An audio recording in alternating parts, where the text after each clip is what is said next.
पिछले क्लास में हमने आपको इस चैप्टर का डिविजिबिलिटी टेस्ट बताया था, है ना, 1 2 3 4 5 6 7 8 9 10 11 तक। तो उसमें तो कोई दिक्कत नहीं होना चाहिए। तो इस प्रकार से अब आप, यदि आपसे अब सवाल के रूप में यदि कोई पूछ ले, कितना भी बड़ा नंबर दे दे, और यदि आपसे कोई पूछे कि बताओ कोई नंबर 3 से डिवाइड होगा कि नहीं होगा, तो आपको मालूम है 3 का नियम क्या कहता है। कोई नंबर 7 से डिवाइड होगा कि नहीं होगा, ये अब आपको मालूम है 7 का नियम क्या होता है, रूल हम लोगों ने पढ़ रखा है ना। तो बेसिक क्वेश्चन, जैसे बड़ा नंबर दे देगा, बोलेगा बताओ ये 9 से डिवाइड होगा कि नहीं, 8 से होगा कि नहीं, अब तो ये आप आराम से बता पाओगे। ठीक है, इतना आपने कल सीख लिया था। आज हम लोग क्या करेंगे, अपने चैप्टर प्लेइंग विद नंबर्स के आखिरी वाले क्लास में, यानी कि आज हमारे आखिरी वाला क्लास है, और आज हम लोग ना वाकई में नंबर से खेलना सीखेंगे।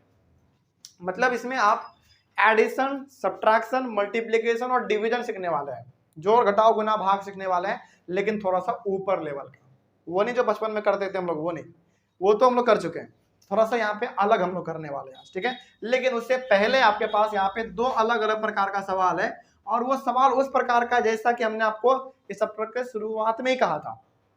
क्या करेगा, बहुत बड़ा नंबर दे देगा और बीच में ना कोई अल्फाबेट घुसा देगा, A B C D P Q कुछ भी घुसा देगा, और बोलेगा कि बताओ वहां पे कौन सा वैल्यू होना चाहिए। तो वैसा ही सवाल हम लोग आज डिस्कस करेंगे। चलो चलो ध्यान, बहुत ध्यान से समझिएगा क्या है। सबसे पहले इसमें क्या कहा गया है, find all possible values of x for which the number 7x3, ये एक साथ है, 7x3 is divisible by 3, also find each number. इसको तो हम लोग बाद में देखेंगे, पहले इतना तक देखते हैं। इसमें कहा गया है कि देखो 7x3 जो आपको यहाँ पे दिख रहा है ना, यहाँ पे आप x का वो सारा वैल्यू बताओ, यानी कि x का वो सारा वैल्यू बताओ जिसको यदि हम यहाँ पे पुट करते हैं x का जगह पे, तो वो 3 से क्या हो जाए, पूरा नंबर डिवाइड हो जाए। ठीक है, चलिए सबसे पहले आप याद करो कि 3 का नियम क्या कहता था। 3 का नियम ये कहता था कि जितने भी नंबर दिए गए हैं उनमें जितने भी डिजिट हैं उन सभी को आप जोड़ दो, जोड़ने के बाद यदि वो नंबर हमारा 3 से डिवाइड हो गया, मतलब कि पूरा नंबर भी हमारा 3 से डिवाइड हो जाएगा। तो यहाँ पे आप जरा जोड़ो तो क्या है आपके पास, 7 और 3 कितना हुआ, 10 हुआ, 10 हुआ। तो अब बताओ कि आप x में वो कौन सा नंबर डालोगे x की जगह पे कि वो हमारा पूरा जोड़ने पे 3 से कट जाए। सबसे पहले शुरुआत करते हैं 1 से। यदि आप इसमें 1 डालोगे तो कितना होगा बताइए, 11 हो जाएगा, यानी कि 7 यहाँ पे पहले से, 3 पहले से, 7 और 3 10, और यदि आप x की जगह पे आप 1 डालते हो तो हमारा होगा कितना, 11, जो कि 3 से कटता नहीं है। आप x की जगह पे क्या डालोगे, 2 डालोगे, कितना होगा 12, जो कि हमारा कटता है। यानी कि x का पहला वैल्यू क्या हुआ बताइए, 2।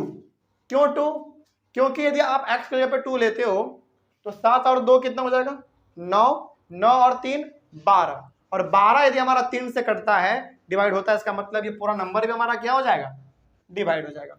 2 के बाद 3 पे देखते हैं, 3 आप पुट करोगे x की जगह पे तो कितना आ गया आपके पास, 13 आएगा, नहीं कटता है। 4 पुट करेंगे 14 आएगा, नहीं कटेगा। 5 पुट करेंगे 15 आएगा, जो कि कट जाता है। तो हमारा x का वैल्यू अगला क्या हुआ, 5। यानी कि यदि आप यहाँ पे 5 लेते हो x की जगह पे तो टोटल को जोड़ोगे कितना आएगा, 15, और 15 हमारा 3 से कटता है, यानी कि हमारा x का दूसरा वैल्यू कौन सा हो गया, 5। ठीक है, 6 लेंगे कितना होगा, 16, नहीं कटता है। 7 लेंगे जोड़ेंगे 17 आएगा, नहीं कटेगा। 8 लेंगे तो कितना होगा, 18, और क्या 3 18 मतलब 18 3 से कटता है, बिल्कुल करता है। तो अगला हमारा x का वैल्यू क्या हो गया, 6 या 8, 8, क्योंकि आप 6 लोगे तो 10 और 6 16 होगा ना, 7 लोगे तो 17 होगा, 8 लोगे तो 18 होगा। नहीं समझे, फिर से बताएं, हो गया या समझाना पड़ेगा फिर से, एक बार और देखो।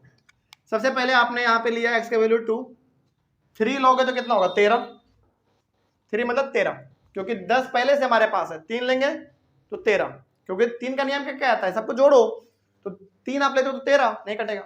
4 लोगे 14, नहीं कटेगा। 3 के टेबल में 14 आता है क्या, नहीं कटेगा। 5 लोगे 15 आएगा, जो कि 15 हमारा 3 से कटता है, यानी कि अपने x का वैल्यू क्या लिया, 5, तो यहाँ पे हमारा दूसरा वैल्यू क्या हो गया, 5। 6 लोगे 16 आएगा, नहीं कटता है। 7 17 आएगा, नहीं कटता है। 8 लोगे 18, तो अगला वैल्यू हमारा क्या हो गया, जो कि कट जाता है 18 हमारा 3 से। ठीक है, और 9 लोगे 19 होगा, जो कि 3 से कटता नहीं है। और क्या आप यहाँ पे x की जगह पे 10 लोगे कभी? नहीं, यहाँ पे एक ही डिजिट वाला आना चाहिए, क्योंकि हमारा 10 क्या है, 2 डिजिट वाला नंबर है, 1 और 1 2। और यहाँ पे हमारा x कितने बार है, एक ही बार है ना, इसका मतलब आपको यहाँ पे कितने डिजिट वाले लेने हैं, एक डिजिट वाले नंबर लेने हैं। यानी कि आप यहाँ पे 1 से लेकर 9 तक वैल्यू ही ले सकते हैं, 10 नहीं ले सकते हैं। यदि ऐसा होता तो हम लोग जिंदगी भर करते रह जाते, है कि नहीं? तो आप बताइए, आप यहाँ पे x की जगह पे टोटल पॉसिबल वैल्यू कितना हो आपके पास, 3, 2, 5 और 8। ठीक है, अब आपका पहला काम हो गया। अगला क्या कहा था, अगला कहा था ऑल्सो फाइंड ईच नंबर। अब आप उस नंबर को भी पता करो। तो नंबर निकालना हमारा सिंपल है, बताओ पहला नंबर हमारा क्या होगा, 7 2 3, पहला नंबर। यानी कि जो आपने x का वैल्यू निकाला ना, उसी को एक एक बार x की जगह पे पुट कर दो, आपका 3 नंबर तैयार हो जाएगा। तो दूसरा क्या होगा 7 5 3, और तीसरा क्या हो जाएगा 7 8 3। बस सिंपल। इस सवाल का कहने का मतलब आपने समझा क्या था, समझ में आ रही है बात ना? हाँ, आई उसको दिक्कत? चल, इसमें ये कहा गया था कि देखो आपके पास ना एक नंबर है 7x3, और ये ना हमारा 3 से कट जाता है। तो बताओ कि इस x के जगह पे हमारा क्या क्या वैल्यू आ सकता है जो कि 3 से कट जाए। x के जगह पे क्या नंबर रखें कि हमारा पूरा नंबर 3 से कट जाए? तो हम x के जगह पे मात्र 3 ही वैल्यू रख सकते हैं, 2 5 और 8, जो कि डालने पे यहाँ पे पुट करने से हमारा पूरा नंबर 3 से कट जाएगा। तो हमने पहले वो निकाल लिया 3 2 5 8, और बाद में कहा था कि नंबर भी पता करो, तो नंबर भी हमने पता कर लिया। यहाँ पे पहला हमने 2 रखा तो 2 आ गया, फिर 5 और फिर 8, सिंपल। ठीक है, कुछ इसी प्रकार का हमारा ये वाला है। लेकिन इसमें ना आपको ज्यादा वैल्यू नहीं निकालना, मात्र एक निकालना है, क्योंकि इसमें देखो क्या कहा है, फाइंड द वैल्यू। इसमें क्या क्या आ गया था, फाइंड ऑल पॉसिबल वैल्यूज, यानी कि इसमें एस लगा था वैल्यूज, लेकिन इसमें एस नहीं, सिंपल सा आपको एक ही वैल्यू निकालना है इसमें। ठीक है, तो ये तो हमारे लिए और आसान हो गया। तो find the value of z for which the number 471 z8 is divisible by 9। Also find the number. Number हम लोग बाद में पता करेंगे, तो आप पहले बताओ कि आपके पास यहाँ पे नंबर दिख रहा है ये वाला, ये 9 से डिविजिबल है। 9 से डिविजिबल है, इसका मतलब हो गया कि z के जगह पर हमारा ऐसा कौन सा वैल्यू आएगा, ये पूरा नंबर हमारा 9 से डिवाइड हो जाएगा। और 9 का नियम भी हमारा 3 के जैसा था, सभी नंबर को जोड़ दो, यदि 9 से कट जाता है तो पूरा नंबर भी हमारा कटेगा। तो पहले जोड़ो, सबको कितना होता है, 7 और 4 11, 11 और 1 12, 12 8 20, 20 आया। अब z के जगह पे यदि आप 1 रखते हैं तो 21 आएगा। क्या 9 के टेबल में 21 आता है? नहीं। z के जगह पे आप 2 रखो, कितना होगा 22, नहीं कटेगा। 3 23, नहीं कटेगा। 4 रखोगे 24, नहीं कटेगा। 5 रखोगे 25, कटता है क्या 9 के टेबल में? नहीं। 6 रखेंगे तो कितना होगा 26, नहीं कटता है 9 के टेबल में। 7 रखेंगे तो कट जाएगा, यानी कि z का वैल्यू कितना होना चाहिए 7, तभी हमारा 20 और 7 27 आएगा, और 9 के टेबल में 27 आता है तो कट जाएगा। तो यहाँ पे हमारा z का वैल्यू कितना हो गया 7, पता चल गया हमको।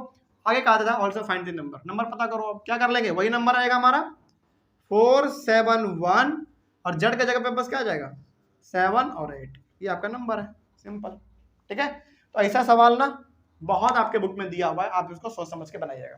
ठीक है, बस यहाँ पे आप ये देख लीजिएगा कि पॉसिबल वैल्यूज कहाँ है, तो पूरा निकालना पड़ेगा आपको, या फिर सिंपल वैल्यू कहाँ है, एस नहीं लगा, इसमें मतलब आपको एक ही वैल्यू निकालना है। ठीक है, तो ये आपका दोनों सवाल कंप्लीट हुआ। कि ये बात समझ में आया आपको? बड़ा सिंपल था ये भी। चलिए अब हम लोग सीखेंगे थोड़ा सा इसमें एडिशन, सब्ट्रैक्शन, मल्टीप्लिकेशन और डिवीजन, लेकिन थोड़ा सा ऊपर लेवल का। ठीक है, लेकिन है बड़ा मजेदार।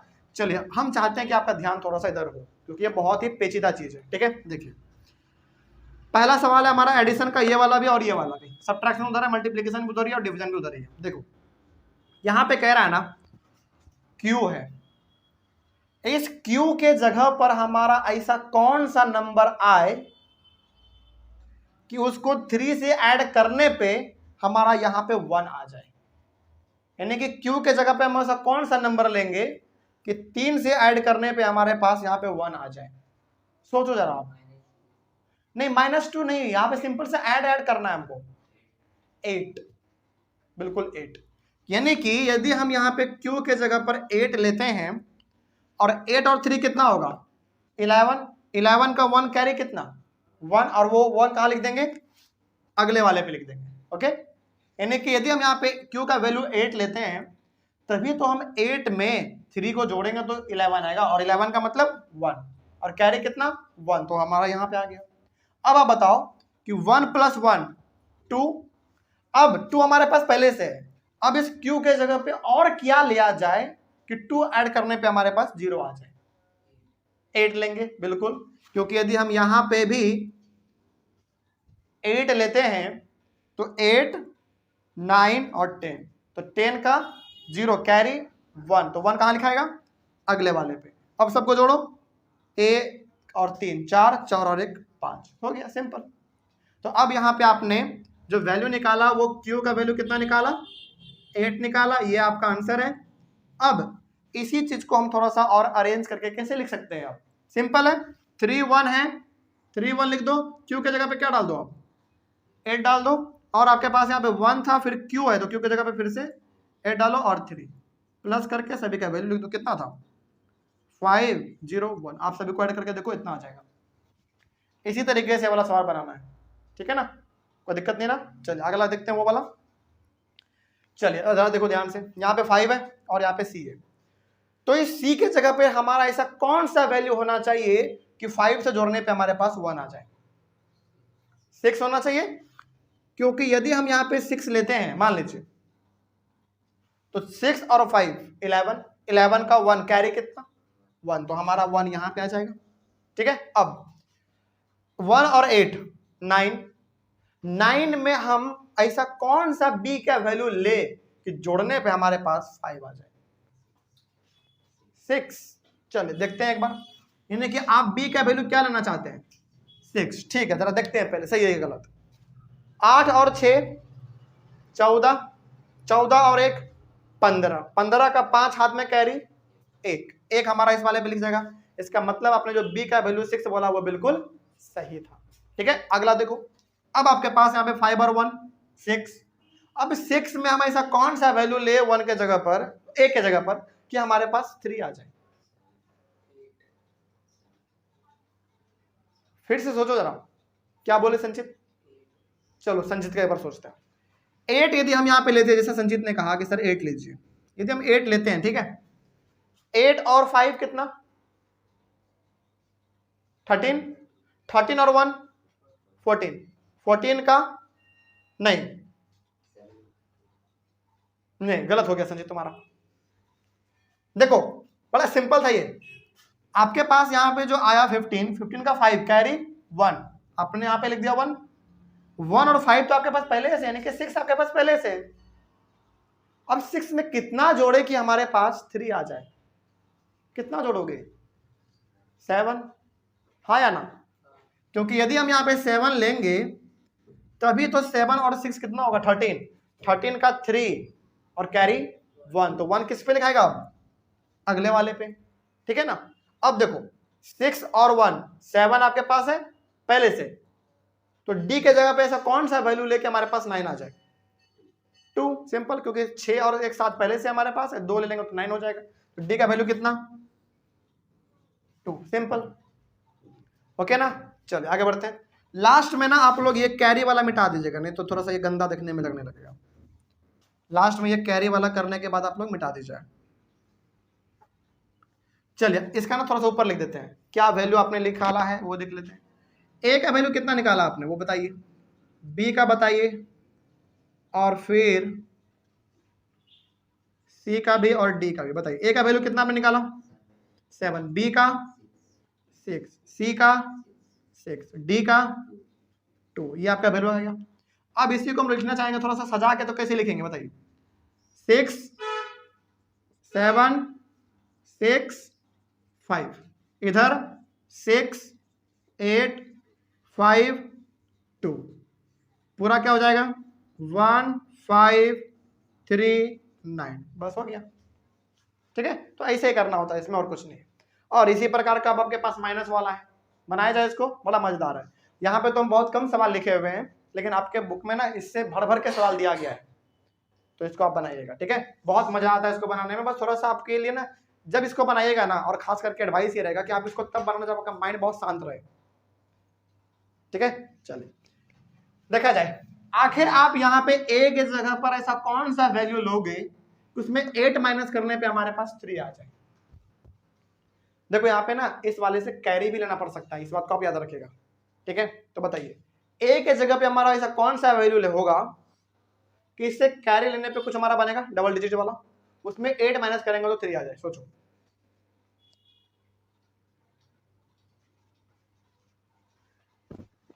सोचो सोचो बड़ा, ये सब चीज ना आप ही को बनाना है और ये सब चीज सोचने वाला चीज है। 1 बिल्कुल सही। देखो यदि आप ए के जगह पर क्या लेते हो 1 लेते हो और इससे एक कैरी ले लो, कितना बन गया वहां पे 11। 11 में 8 माइनस करो 3, कोई दिक्कत नहीं ना इसमें। अब ये आपका अभी दिख रहा है 5, लेकिन अब कितना बन चुका है 4 बन चुका है, क्योंकि आपने इससे कैरी ले चुका था आपने, तो ये आपका 4 बन चुका है, ठीक है। चलो अब जरा सोचो आप इस 4 में हम कितना माइनस करें कि हमारे पास 8 आ जाए। अब आपको लग रहा होगा कि सर 4 में माइनस करेंगे कुछ तो उससे तो बड़ा ही नंबर आ रहा है, इसका मतलब है कि इससे कैरी भी लेना पड़ सकता है। ये भी आपका फिलहाल क्या है 4 है, तो इससे कैरी ले लो, कितना 14 हो जाएगा। 14 में आप क्या माइनस करोगे कि आपके पास 8 आ जाए, बिल्कुल 6, यानी कि बी का वैल्यू कितना हो गया आपके लिए 6 हो गया। और यदि आपका अभी ये फिलहाल 4 है, इससे कैरी लेंगे तो 14 में आप 6 माइनस करोगे 8 बचेगा, सही है। लेकिन अब ये कितना बन गया आपका 2 बन गया, तो 2 में कितना माइनस करे यहां पे कि 1 आ जाए 1, सिंपल सा, यानी कि सी का वैल्यू कितना 1 हो गया। इतना ही करना होता है इसमें।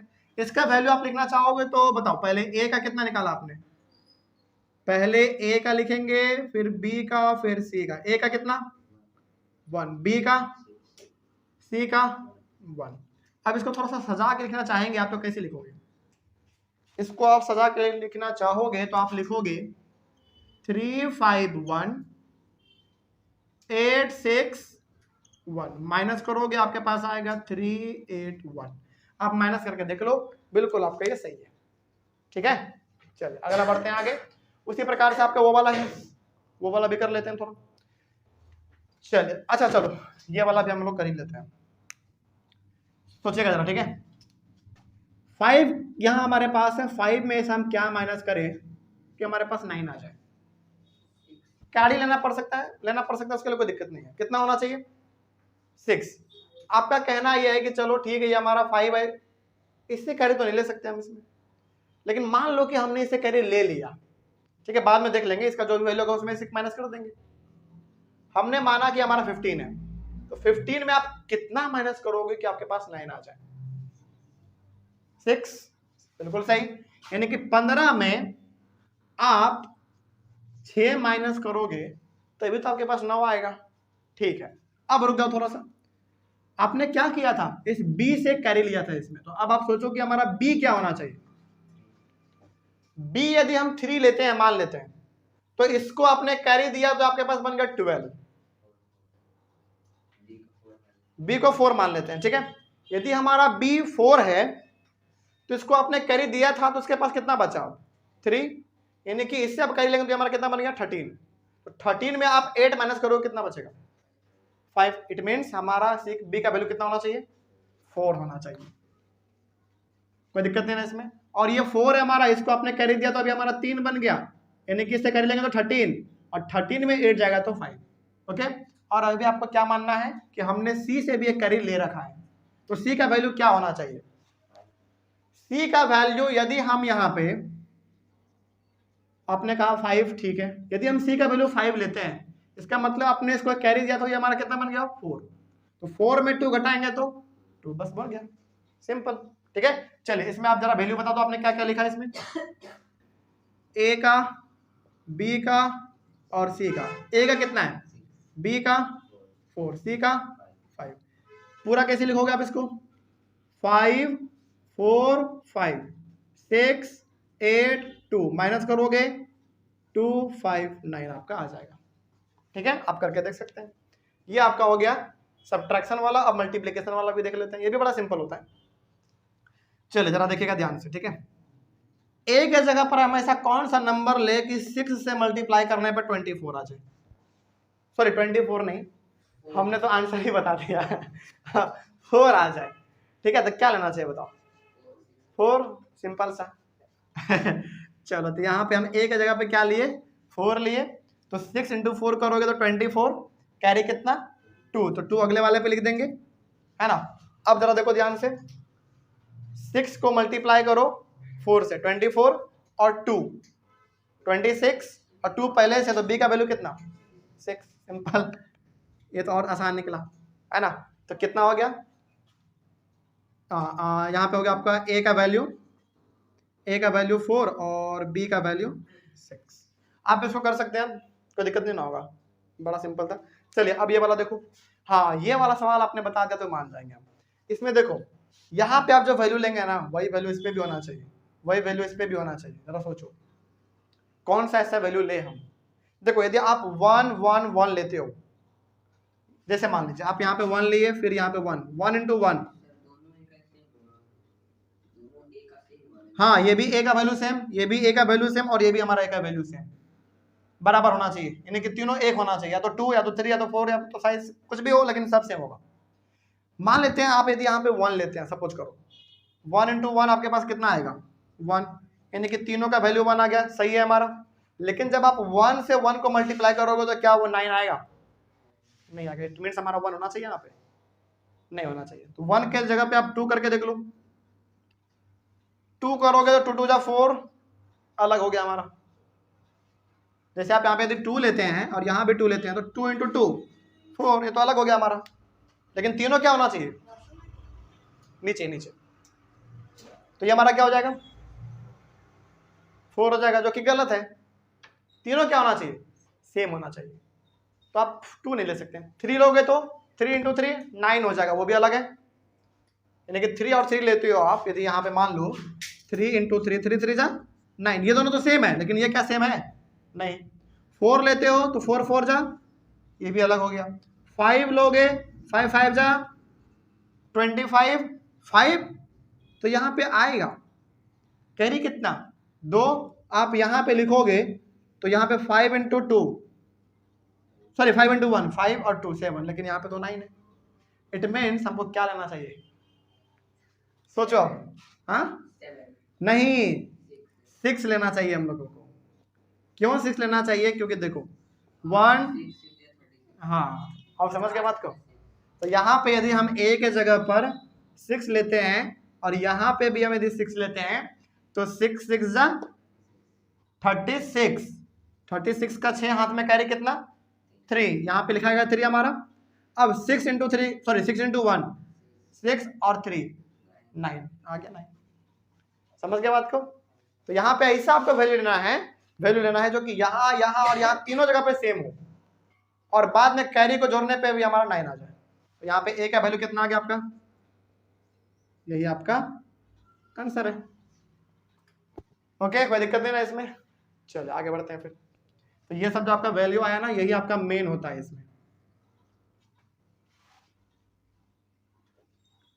और हमने कहा कि ये वाला सवाल ना बड़ा मजेदार होता है, मतलब आप यदि इसको एक बार बनाना सीख जाएंगे तो फिर बहुत मजा आता है इसको बनाने में। तो सर ये जैसे आप लिखे 1 इंटू ए, उसमें मान लीजिए कोई नहीं दिया, डायरेक्ट आंसर दिया, तो ऐसा नहीं आता आएगा। जैसे मान लीजिए डायरेक्ट आंसर दिया हुआ रहता, सपोज कीजिए कि यहाँ पे ना हमारा ए और ए लिखा हुआ है और यहाँ पे 6 लिखा हुआ है, तो आपको यहाँ पे 2 वैल्यू एकदम सेम लेना पड़ता, तब भी हमारा 6 6 ही लेना पड़ता। सपोज करो आप ये कह रहे हैं कि सर यहाँ पे हमारा 6 पहले से दिया हुआ रहता और बस यहाँ पे ए और ए लिखा रहता, तो आपको यहाँ पे वैसा 2 नंबर लेना पड़ता। पहली बात तो दोनों सेम होना चाहिए, और दोनों को मल्टीप्लाई करने पे यहाँ पे कितना जाना चाहिए 6 आना चाहिए। तो वैसे भी आ सकता है, इसमें कोई बड़ी बात नहीं है, कोई भी कुछ भी आ सकता है इसमें, ठीक है। लेकिन हाँ जब भी आएगा तो कुछ ना कुछ आपको हिंट इसमें पहले से दिया हुआ रहेगा, ठीक है ना। चलो तो मल्टीप्लिकेशन वाले हमारा कंप्लीट हुआ, डिवीजन वाला देख लेते हैं। डिवीजन भी आसान होता है। देखो यहाँ पे ना 9 और यहाँ पे 5 लिखा है, इसका मतलब 9 5 जा 45 यहाँ पे लिख दिया। अब यहाँ पे ना एक में माइनस किया, हमारा 5 आ गया कितना 3। तो आप जरा सोच के बताओ कि 9 को 5 से किया है, यानी कि 9 5 जा 45 यहाँ पे लिख दिया, ठीक है। यहाँ पे हमारा ए की जगह पे क्या रहा होगा कि हमने उसको 5 माइनस किया और हमारे पास 3 आ गया, 8 रहा होगा, बिल्कुल सही। यानी कि ए के जगह पे हमारा क्या रहा होगा 8 रहा होगा, तभी तो जाके हम 8 में 5 माइनस करेंगे तो 3 आएगा, और 4 4 तो हमारा कट गया, ठीक है। अगला और आगे बढ़ते हैं। अब यहां से पे हमारा बी था, बी हमने यहां पे उतार दिया। अब देखो 9 के टेबल में 36 कितने बार में आता है? 4 बार में। इट मीन सी का वैल्यू कितना होना चाहिए? 4 होना चाहिए। 9 4 जा 36 लिख दिया आपने यहाँ पे। अब यहाँ पे बी के जगह पे हमारा क्या रहा होगा कि 6 को 6 से माइनस का 0 आ गया, 6 रहा होगा। सिंपल हो गया बस। अब आप इसको कंप्लीट करके एक बार देख लो, आसान है आपका, बन जाएगा। तो यहाँ पे बताइए ए का वैल्यू कितना आया, बी का कितना आया और सी का कितना आया? ए का 8, बी का 6 और सी का 4। ये आपका आंसर हो गया। उसी प्रकार का ये वाला करके देख लेते हैं थोड़ा, ठीक है, बड़ा आसान है। देखो 7 8 बार में लगाया है, तो 7 8 जा 56 यहाँ पे लिख दिया। तो ए यहाँ पे हमारा क्या रहा होगा कि 6 माइनस करने पे 6 आ गया। सोचो। और अगले वाले में कुछ नहीं है, बिल्कुल। यहां पे हमारा क्या रहा होगा, ए के जगह पे 2 रहा होगा। क्यों? क्योंकि इससे पैसा लेंगे हम, इसमें कैरी ले लेंगे तो कितना हो जाएगा 12। 12 में 6 घटाएंगे तो 6 आएगा, और इससे आपने कैरी ले लिया तो 5 में 5 घटाएंगे तो 0। सिंपल। तो ए का वैल्यू कितना हो गया? 2 हो गया। ठीक है, अगला बढ़ते हैं थोड़ा और आगे। अब यहाँ पे हमारा 63 लिख दिया यहाँ पे, और 7 के टेबल में 63 कितने बार में? 9 बार में। यानी कि सी का वैल्यू कितना होना चाहिए?